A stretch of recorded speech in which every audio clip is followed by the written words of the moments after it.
ఈ రెండు are different games, but they are leading at same thing. మన అస్తిత్వం ఏంటి తెలుసుకోవడానికి స్పిరిచువాలిటీ.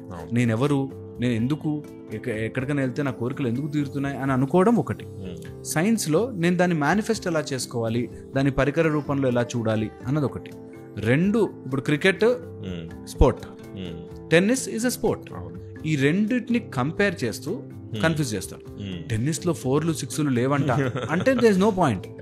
అలాగా ఈ టెన్నిసే కరెక్ట్, అసలు స్పోర్ట్ అంటే ఇదే అన్నాడు అనుకో, దేర్ ఇస్ నో పాయింట్లెస్. అలాగే స్పిరిచువాలిటీని దీన్ని వాడుకుని ఉండే బ్యాచ్ ఉంటారు ఖచ్చితంగా. ఐ డోంట్ నో, వాళ్ళని మనం ఆన్సర్ చేయలేం కూడా. ఇలాంటి వాళ్ళకి వితండవాదం చేసే వాళ్ళకి ఆన్సర్ చేయలేం. సో మీరు ఇందాక చెప్పినట్టు గుడికి వెళ్తే మంచి జరుగుతుందనే నమ్మకంతో వెళ్తారని నాకు అన్నారు. ఎందుకు, వై? బికాస్ దేవుడు ఎక్కడైనా ఉంటాడు కదా, సర్వంతర్యామి కదా దేవుడు. మరి ఎందుకు కేవలం గుడికి వెళ్ళినప్పుడే అది అవ్వడానికి ఆ కనెక్షన్ ఏంటి? బేసిక్గా ఎన్ని రోజులు మనం మొక్కినా, ఇంట్లో ఉన్న దేవుడికి ఎన్నిసార్లు మొక్కినా అవ్వదు. తిరుపతి వెళ్ళొస్తే పని అవుతుంది.